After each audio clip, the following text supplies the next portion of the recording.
Wow, it's been a while. Good thing no one decided to cause the apocalypse, or I'd be in real big trouble. Of course, then again, maybe someone decided to wipe out the continent to the south.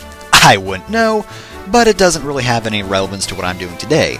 After all, last time we picked up some nitro powder from the castle back there, and, well, now we have to find somewhere to use it. Of course, we as the 4 Warriors of Light have no real need of it.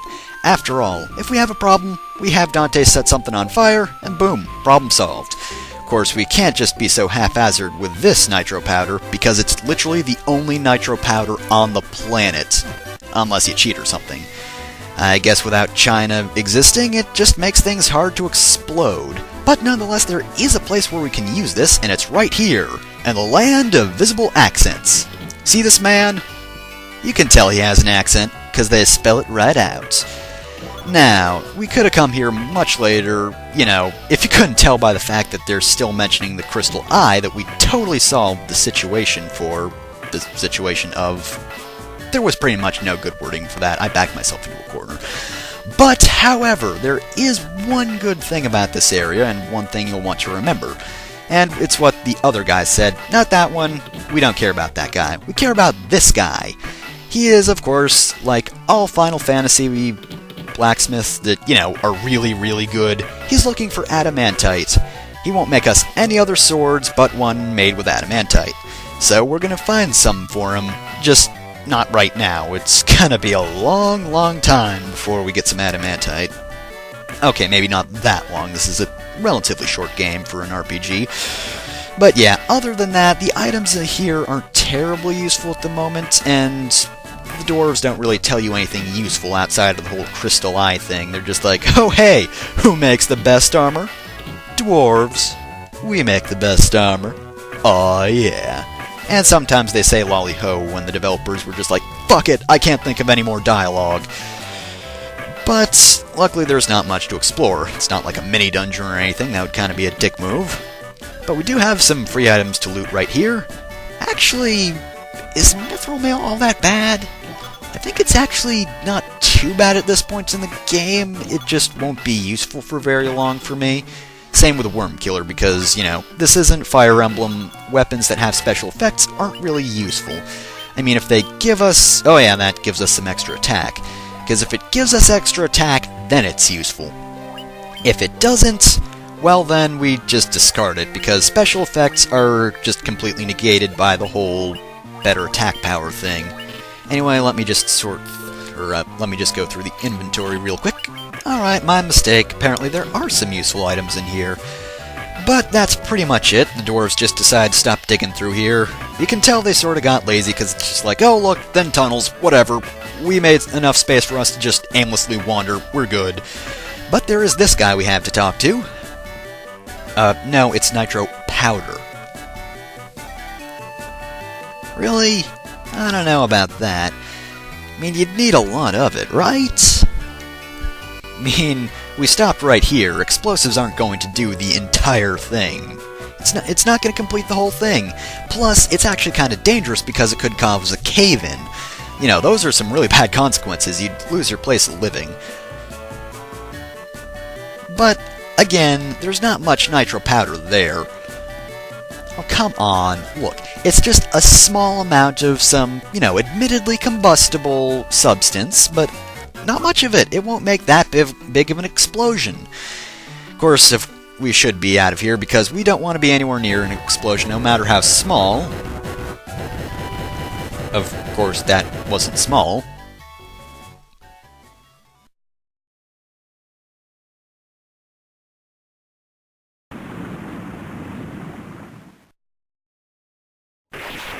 Oh, sweet mother of God! The landmass is cracking!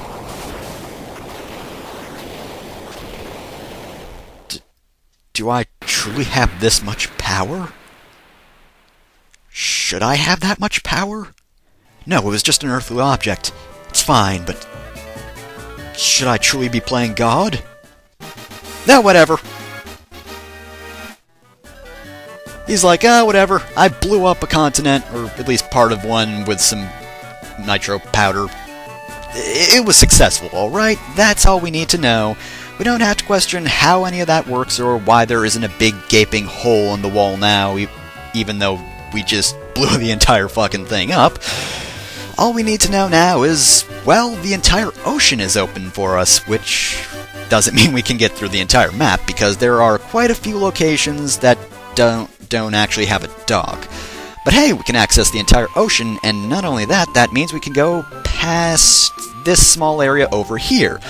Now, we're actually going to want to go in here real quick. I know it seems dumb that you go into a freaking whirlpool, but hey, that's what we need to do.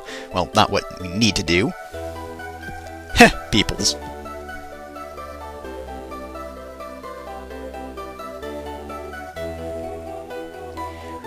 Mermaids and men would always come down here to make out, but then that statue appeared and they tried to keep on going, but they just kept looking at the statue, whether they wanted to or not. Their eyes just drifted over and they were like, oh, you know what, we can't make out here anymore. So now mermaids and men don't make out there. That was an exciting story. But yeah, that's actually the third optional dungeon in the game, which of course we can't get into. And here we have the town of Melmond. This guy says restore the crystals to grace, because as you can see, the land is rotting away because the power of the earth crystal is waning. Or at least that should be the explanation. I mean, in any other area, yeah, it would look like this, but fun fact, Melmond's always looked like this. You want to know why? It's 'cause it's Melmond. Look at that. You think those graves never existed? Really? It's Melmond. Now, this is actually one of the probably most dangerous areas in the game. Not because of any of the enemies in the surrounding area being all that tough, but actually because there's no church. Yeah, that's right. Apparently the church burned down, which I believe the people blame on the local vampire who's apparently been causing some, trouble for all of them. But the real explanation is actually, well, God did it. You see, God was all like, yeah, you live in Melmond, and I've tried really hard, guys, but I think we're gonna have to break off this relationship. And so he smote the church, and now we can't revive the dead, so that kinda sucks for us. Now, you can see by the fact that he's got a unique sprite that he's sort of important, except he doesn't really seem all that important, because he doesn't mention anything he could do to be important other than the fact that he is smart. But he is going to be very important later on in the game, so try to keep him in mind. I mean, I know you don't want to go back to Melmond ever again, but you're gonna have to. You gotta talk to him, even if it's unpleasant. Alright. I don't know what your father's shop is, lady. Could be either the magic shop, the weapon shop, or the armor shop. Could be the item shop, which I'm not going to visit probably, but yeah. Kiraga, Life, Diaga, Healara. Basically upgraded versions of pretty much the first spells, except, Life is there and it wasn't before. Of course, I would suggest Kiraga, Life, and Healara. Diaga is just not all that useful because, well, undead enemies just don't pose that much of a threat where you need a unique spell to deal with them. Plus, they're weak to fire, and speaking of fire... Yes, Frog is here. For a second I thought the game would prove me wrong, but it didn't. So we get an upgraded Frogga. We also get Teleport, which isn't useful. And yeah, honestly, I think Frogga is pretty much the only really useful black spell here.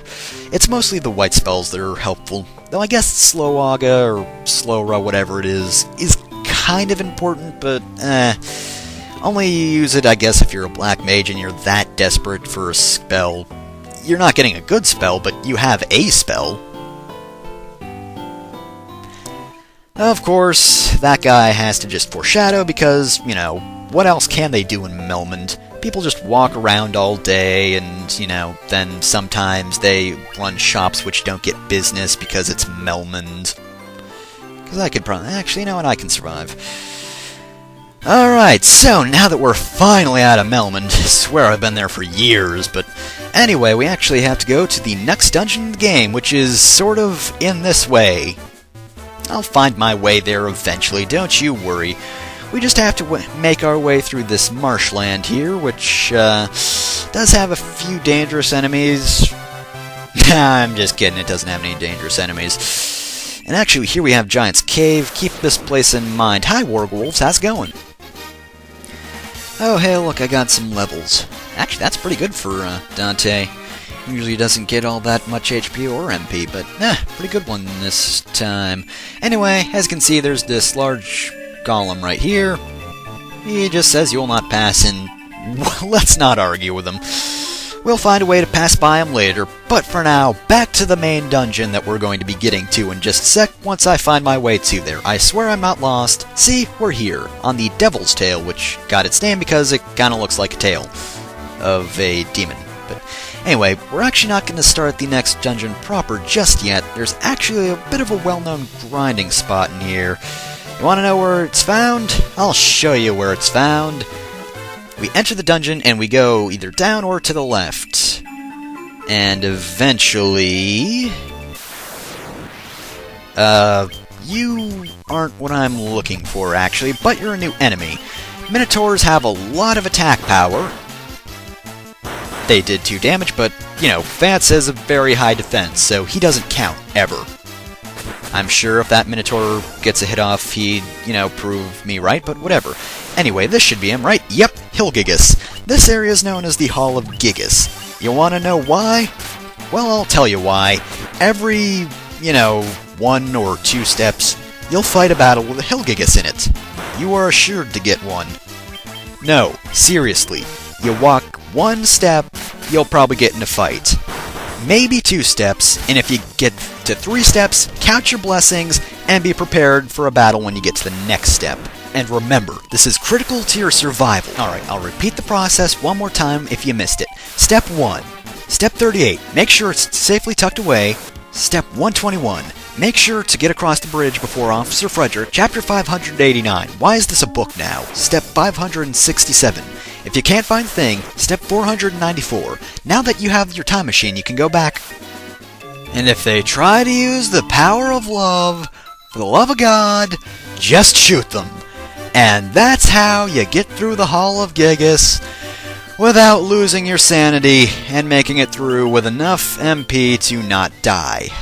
Okay, well, that took forever. Let's just take a quick break before going into the dungeon proper.